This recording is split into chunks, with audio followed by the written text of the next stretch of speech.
Hello from China. Let me show you the United States products in my home. Nothing.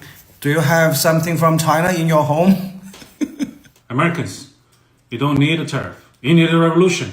You just heard from two Chinese TikTokers who pulled no punches in their videos about the trade war Donald Trump instigated with their country.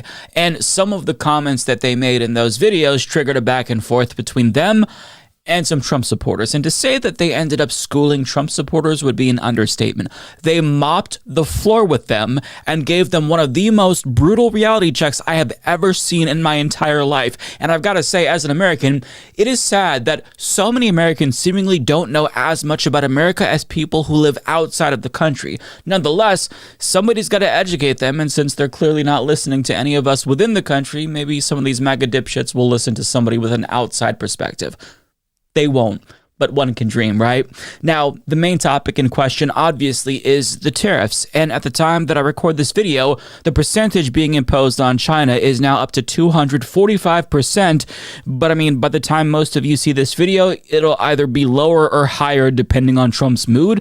But now China is giving Trump a taste of his own medicine, with officials telling reporters that they're not open to negotiations with America until the Trump administration shows some respect. And China knows that they're the ones with all of the leverage because we buy more from them than they buy from us. And even though Chinese workers who manufacture products for American companies are going to be at risk of losing their jobs, overall, China knows that we have more to lose than them. And right now, they're beating Trump at his own game. President Xi is striking deals with Malaysia and Vietnam, as well as other countries, by presenting themselves as a more stable and certain trading partner, unlike the United States.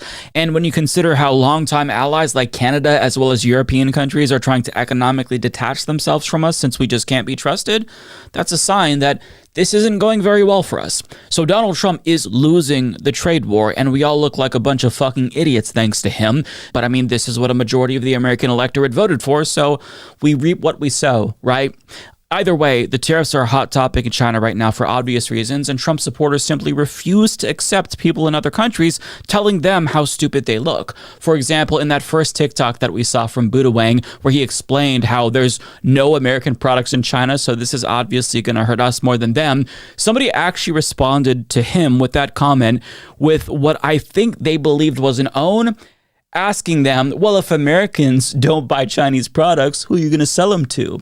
And his answer was priceless, because that is a very stupid question. But nonetheless, here's how he responded to that.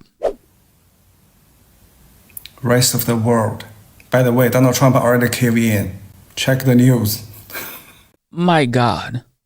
We've talked about this before, how Americans think that America is the only country on the entire planet. And this is that mentality on full display. It's just so humiliating as an American. But of course, the commenters just couldn't take the L, which led to him dunking on them once again. And each time, you're going to see that his responses get much more ruthless. Rightfully so, by the way. So many MAGA leave messages like, soon I will have no products from China. Yeah, that's only because soon you will have no home. Sorry, that's not funny. In China, we all have homes. Even the poorest have home, can afford fresh vegetable, meat, eggs. That's just like basic human rights in China. And I hope you also have that basic human rights. Oh, damn, that was harsh. But I mean, he's not wrong. See, in the United States, the standard of living, as well as life expectancy, continues to decline, while homelessness is on the rise. Whereas in China, life expectancy is gradually increasing, as is the standard of living, and homelessness has been significantly reduced in China. And that doesn't mean that everything is peachy keen in China, because they, of course, have their problems like all countries do. But the fact that our politicians aren't doing anything to even try to address the crises we face because they've been bought off by oligarchs and large multinational corporations is why things continue to get worse in this country. And the reason why Americans allow politicians to let things get so bad is because of the nonstop brainwashing that we are constantly subjected to, as Buddha Wang explained in this next clip. And I've got to say, that end to this clip, just wait for it. MAGA people, you guys are really dumb. Seriously, the whole world knows you guys are dumb. Only you guys don't know about it. I'm Chinese, I'm just very straightforward. You guys are so stupid. If the lies too complicated, you guys cannot even understand. So politicians have to make the most obvious, most ridiculous lies, and you guys like, Oh, I get it. That makes sense. MAGA, you are so obsessed with what about this, what about that? This and that, all propaganda. Everything you know about the other country is propaganda. You live in a propaganda cage. Your so-called free media controlled by same group oligarchs. And Google is super censored. Okay, I'm not saying I'm free. Nobody is totally free. We all working class. Somebody manipulating us. But yours, doing you so hard. Oh my God, hurts. Buy some lube from China. My God. Let's run that back one more time so people in the back can hear what he said. Buy some lube from China. Goddamn. How do you respond to that? How do you keep arguing with somebody who very clearly has the upper hand and who's much more intelligent than you? Just give up. But I mean, if you go through his TikTok feed, he continues to argue with Trump supporters because to him, it's easy. He just swats them aside. They come up with some dumbass argument and he dismisses it. Sometimes he's nicer. Other times he checks them. He claps those cheeks. It's entertaining, but at the same time sad as an American because we continuously display our stupidity to people around the world and we think that we're so cute and smart, but we look like fucking idiots and we don't realize how the rest of the world sees us. I wish that Americans had more self-awareness, but we don't.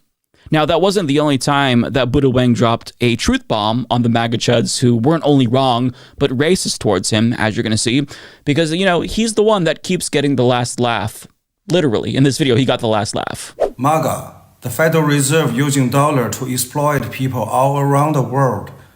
And you didn't get the benefits. You pay tax and the tax money go to war.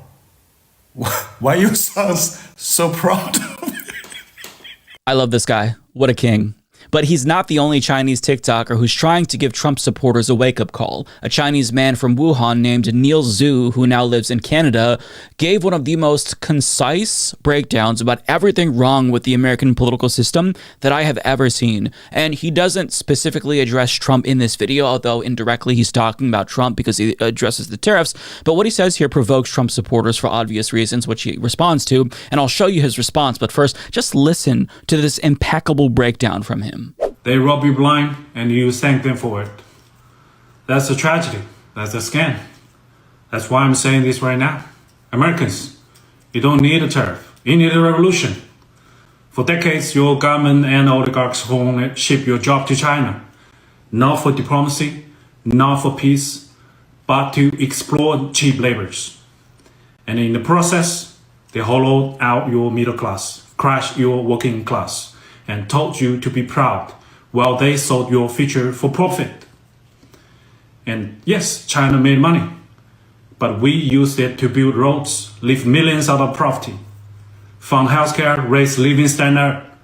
We reinvested in our people. My family also benefited from it. What did your oligarchs do? They bought yachts, private jets, mansions with golf course driveways. They manipulate the market, dodge tax, and poured billions into endless wars. And you get stagnant wages, crippling healthcare cost, cheap dopamine, debt, and flag wave poverty made in China while they pick your pocket. For 40 years, both China and the United States benefit from the trade, the manufacturing, but only one of us use that wealth to build. This isn't China's fault. This is yours. You let this happen. You let the oligarchs feed you lies while they made you fat, poor, and addicted. Now they blame China for mess they made. I don't think so. I don't think you need another tariff. You need to wake up. You need to take your country back. I think you need a revolution. It is astonishing to me that this isn't obvious to more people. As he said, oligarchs robbed us blind, and we thank them for it. It's so sad, but unfortunately, it's true. And Americans, at some point, have got to come to terms with the fact that we let this happen to us. So many Americans believed Ronald Reagan when he told us that the wealth would trickle down to us. They were laughing all the way to the bank at our expense. So many Americans believed our imperialist wars were actually waged in the name of self-defense or for humanitarian purposes. We gobble up every lie the empire feeds us unquestioningly. And for the people who realize, oh, okay, they lied, so I should be more skeptical, they take it in the opposite direction where they become full-blown tinfoil hat conspiracy theorists and don't believe everything, even common sense things like, hey, there's a pandemic, maybe you should wear a mask. We are living in George Orwell's nightmare, and it's gotten so bad that Americans basically live in two different realities. I don't know how else to describe it, right? There's the real world, and then there's the fake world. In the real world, Donald Trump lost the 2020 election, and the Supreme Court sided against him in a 9-0 decision recently. But in the la-la land that Trump supporters are trying to force the rest of us to live in, Trump won the 2020 election, and the Supreme Court sided with him in the same 9-0 decision. I mean, we make it easy for the oligarchs to rob us blind. Many of us open our wallets and let them rob us, all because we feel like we're temporarily embarrassed millionaires or something and expect ourselves to be in their shoes one day, when, again, that's another piece of bullshit they fed to us. The American dream. As George Carlin put it, you have to be asleep to believe it. That's why they call it the American dream. Now, a lot of this is inevitable, to be fair to us, under a capitalist system. This is what late-stage capitalism looks like. But in all fairness, most other countries are also capitalist, and it's not as bad for them as it is for us. It doesn't have to be this bad. We don't even have healthcare, for fuck's sake. The last time there was a real push for Medicare for all during the 2020 Democratic Party primaries, Democratic presidential contenders were actually trying to convince voters that we love the private health insurance that we hate with a burning passion. I mean, this is why Neil thinks that we need a revolution, because him and every other outsider can see that our system very clearly isn't able to meet the most basic needs for Americans. But I mean, some of Trump's supporters saw his TikTok and chimed in and told Neil, oh, well, actually, America did just have a revolution by electing Donald Trump. And he then proceeded to explain to them that Donald Trump is a con man, not a revolutionary. He's not your revolution. I think he's still a real estate developer.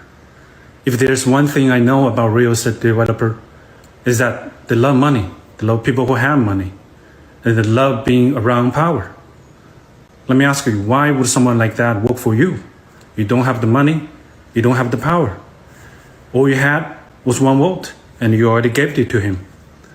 The vote became his stepping stone. He used it to accumulate the ultimate power. You've seen how he moves. His name everywhere, hotels, golf courses, restaurants, even possibly on legislations in the future.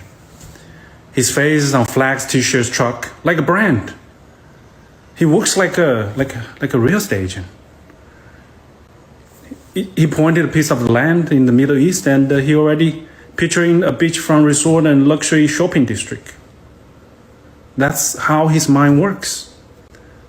It's not about serving the people. I don't think so. I think it's about building something with his name on it. Legacy he wants. But look, I will give him this. He's really good at marketing. He knows how to sell the images. He made you believe that he's one of you. He was going to fight for you. He's gonna shake the system to its core.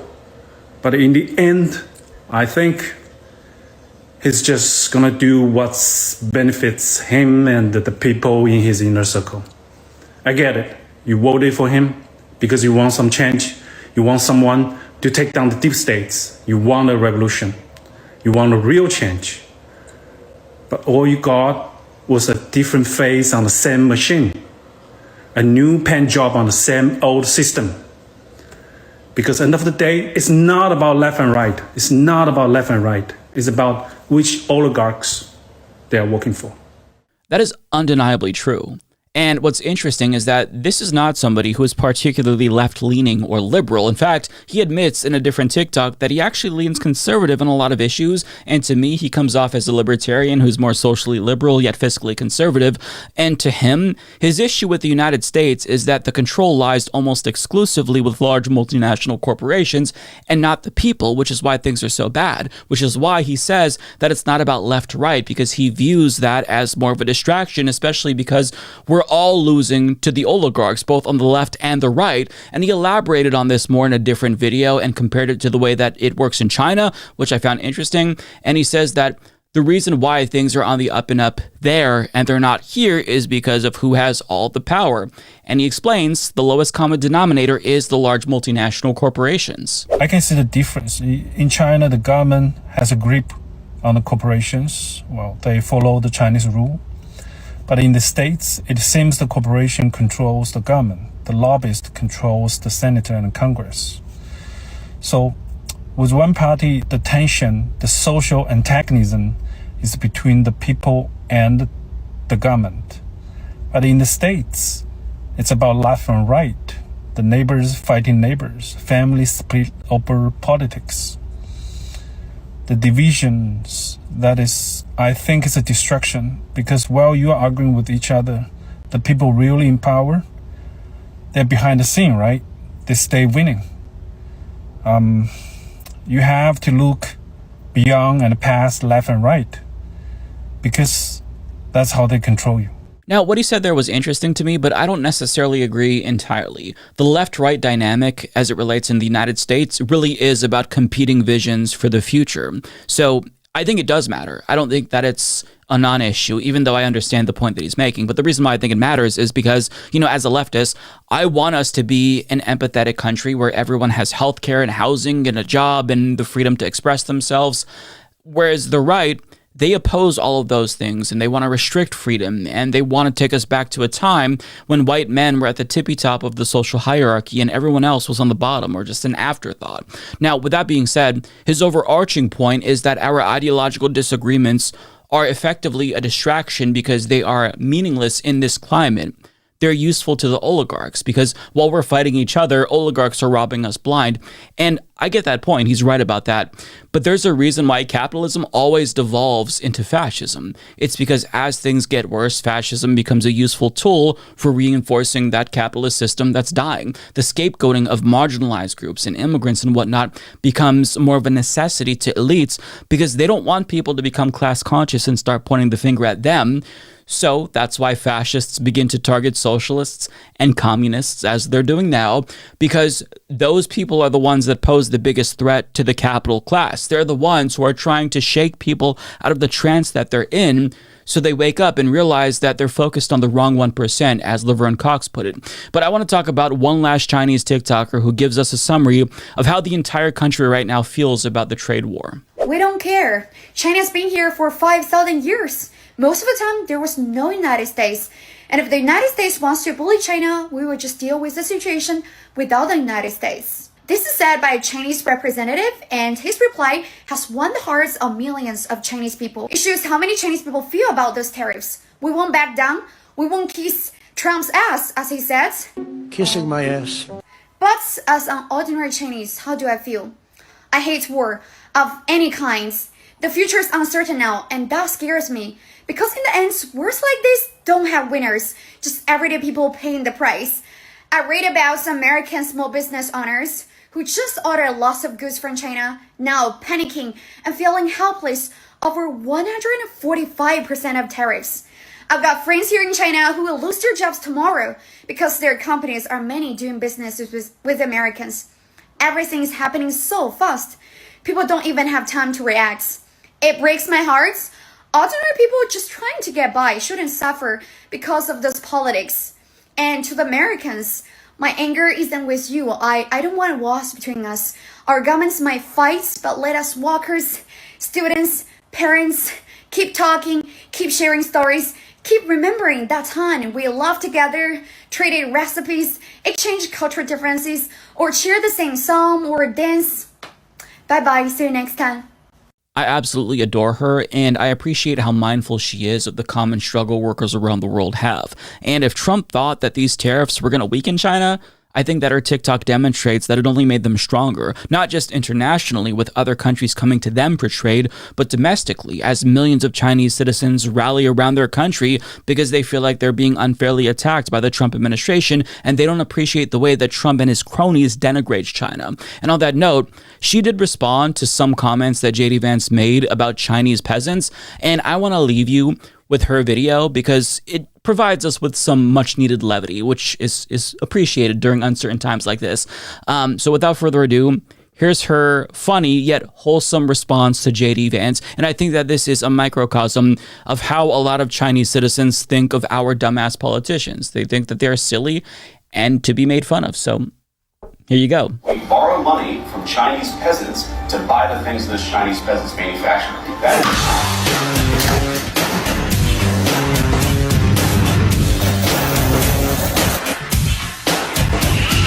is your Chinese peasant Lisa speaking. Eyeliner guy, take these. Don't forget to say thank you to us for making your eyeliner and Trump's orange foundation. 妈妈是我的心肝宝贝，她值得最好的。想帮助睡眠、促进排便，我为妈妈选太阳星全效克菲尔益生菌。知道妈妈总舍不得买给自己，我来买。希望妈妈睡得香，假巴黎。现在就上快点购母亲节太阳星全效克菲尔益生菌宠爱妈咪超值专区，享各项健康好礼最高3重送，满5000加送520元购物金。透过中天新闻网 App 下单或输入 CTI 推荐码，每单再减50元哦。